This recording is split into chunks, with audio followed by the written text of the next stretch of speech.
Tīpaši vīrieši, klausieties uzmanīgi.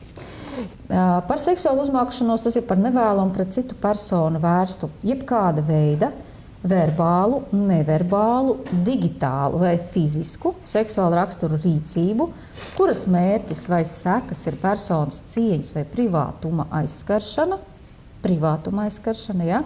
Jo īpaši, ja tā rada iebiedējošu, naidīgu, degradējošu, pazemojošu vai aizskarošu vidi, piemēro naudas sodu līdz 140 naudas soda vienībām. Tas ir 700 eiro.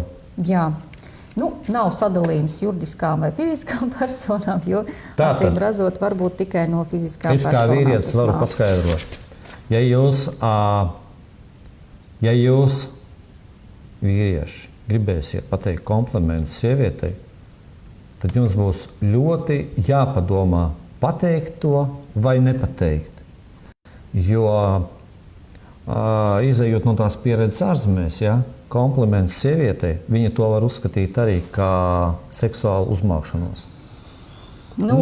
Tas ir tiešām, tā ir nopietnība, to es nopietni saku, jo būdams Kanādā, es godīgi sakot ar šo te saskāros, kad es vienkārši sievietei pateicu, ka viņa ļoti smuki izskatās visu, un viņa principā ļoti apvainojās uz mani par šo te komplimentu.